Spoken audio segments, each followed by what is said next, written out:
¿por qué consideras que estas rentas pasivas son tan importantes? ¿Y cómo defines tú qué es un ingreso pasivo? A ver, bueno, los ingresos pasivos tienen una definición bastante sencilla, que es simplemente aquellos que no dependen de nuestro tiempo de trabajo, sea directa o indirectamente. ¿Y por qué digo esto de directa o indirectamente? Porque hay ingresos pasivos dentro de la gran familia que son verdaderamente pasivos y otros que son solo limitadamente pasivos, en el sentido de que son semipasivos. ¿Qué diferencia hay? Los verdaderamente... Ahora, hay que entender que no hay nada que sea 100% pasivo, ¿vale? O sea, eso vaya por delante, pero algo que a lo mejor nos requiera simplemente un poquito de tiempo al comienzo de la inversión y luego algo de seguimiento, pero sin ser algo demasiado descabellado, unos pocos minutos por aquí y por allá, para mí es totalmente pasivo. Como podría ser, por ejemplo, una operación inmobiliaria. Dentro de lo que cabe, si no haces un alquiler vacacional, donde ahí sí que va a ser mucho más activo, un alquiler de larga duración, donde a veces vas a tener que ayudar al inquilino con algún problema que haya tenido, pero por lo general no lleva mucho tiempo, eso es pasivo. De igual manera, pues por ejemplo, una inversión en bolsa en empresas que distribuyen dividendos, tienes que hacer ese trabajo de campo de buscar y luego de hacer el seguimiento para asegurarte de que tienen un buen desempeño esas empresas, pero es pasivo. ¿Qué sería un ingreso semipasivo? Pues, por ejemplo, un artista que crea canciones, los royalties o las regalías sobre esas canciones son semipasivos, porque obviamente le lleva un tiempo y un esfuerzo de creación, pero una vez que ya está creado, da igual que venda 10 copias o 100.000 copias de su disco, bueno, a día de hoy en Spotify, cuántas descargas haya, ¿no? Que él va a recibir o ella ingresos semipasivos. Entonces, si queremos vivir, obviamente, de nuestras inversiones, se puede hacer de dos maneras, viviendo de los ingresos pasivos que generan nuestras inversiones, sin matar a la gallina de los huevos de oro, ¿no? La preservamos bien, la cuidamos para que siga dándonos esos huevos, pero luego hay una segunda vía, que es el obtener plusvalías, es decir, compro aquí, vendo aquí, y con la diferencia lo vendo para vivir, mantener mi nivel de vida. Ambas opciones son posibles. Yo siempre digo que las cosas no son o blancas o negras, que es perfectamente combinable ambas, y yo misma lo hago, combino las dos. Lo que pasa es que es cierto que de forma general tener ingresos pasivos te va a dar más visibilidad y más certeza de en qué fechas puedes esperar tus ingresos, mientras que las plusvalías están más en el aire y van a depender más de los movimientos de los mercados. Mira, sabemos que has llegado a tener más de 100 fuentes de ingresos diferentes. ¿Cómo has logrado diversificar tantos tus ingresos pasivos? Pues mira, la gente se queda con este número y dice, wow, pero ¿cómo lo ha hecho? Ujú. Pues poco a poco, obviamente no empecé así, empecé con una fuente, luego con dos, luego con tres y así paulatinamente fui aumentando porque como bien habéis dicho, o sea, yo empecé, soy todavía joven, pero empecé muy pronto, entonces llevo ya 20 años en el mundo de las inversiones y entonces yo personalmente comencé primero en el mundo de la bolsa, que a todas las personas que comiencen a día de hoy sigo considerando que es el mejor pilar para adentrarse. ¿Por qué? Porque ofrece un buen equilibrio entre tiempo que te exige, que es bastante limitado, conocimientos que no te hace falta ser un gran experto para poder lanzarte y sobre todo capital. Es una inversión muy asequible a diferencia de otras que pueden requerir más capital. Entonces yo personalmente empecé con el inmobiliario.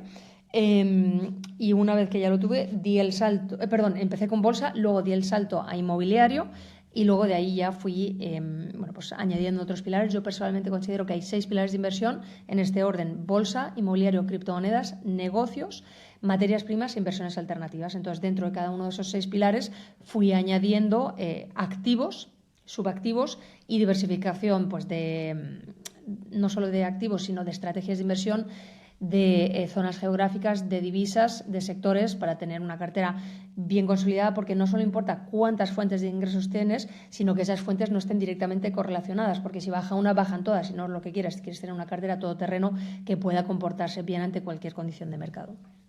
Justo esto lo hablamos con Javier del Valle el otro día, ¿no? Que decía que tenías que tener carteras que aguanten las 4 estaciones y que intentar descorrelacionar esas, ¿no? Porque si tienes todo en inmobiliario, claro, si hay como en el 2008 una bajada, pues adiós. O si estás en bolsa y hay un crack de la bolsa, al final te quedas muy expuesto, ¿no?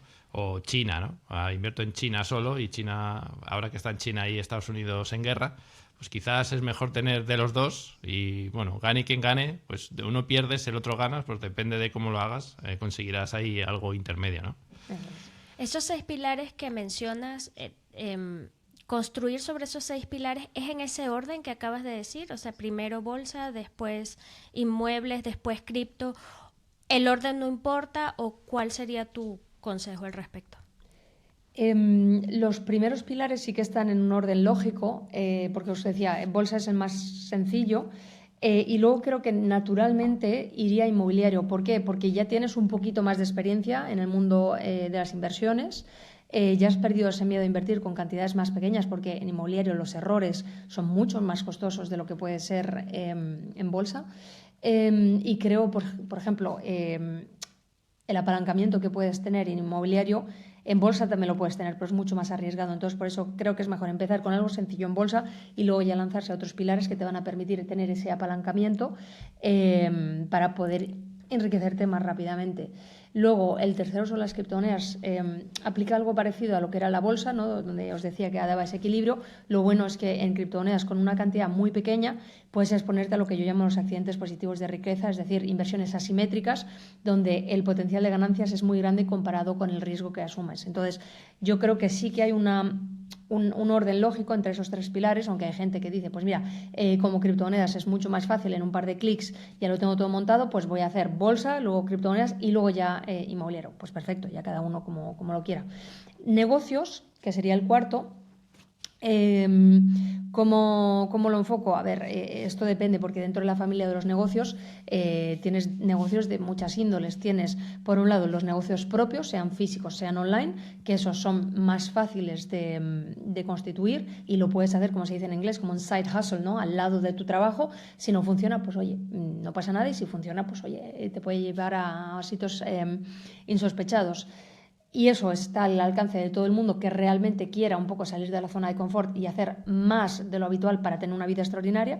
Y luego hay otras inversiones, como pueden ser la inversión en startups o en franquicias, que no son para todo el mundo, y esas irían mucho más adelante cuando ya tengas más tiempo o más capital para poder invertir. Luego, las materias primas son también muy fáciles de implementar, sea con el oro físico, a través de la bolsa, con ETFs y demás. Lo que pasa es que no se suele pensar en esta clase de activo como una de las primeras. ¿Por qué? Porque, por ejemplo, el oro no te va a generar ingresos pasivos. Entonces, muchas veces la gente piensa más en la rentabilidad más que en la seguridad, y esto a veces es un error. Entonces, de nuevo, es otra que se puede incluir muy fácilmente al principio, pero creo que el inversor ya le hace falta una cierta madurez para entender pues esos ciclos de mercado y por qué puede ser interesante tener materias primas. Y lo último son las inversiones alternativas, que de nuevo son muy fáciles de implementar y no te hace falta ningún conocimiento, pero sí que los riesgos son más elevados, y esto, como siempre, la balanza entre riesgo y rentabilidad.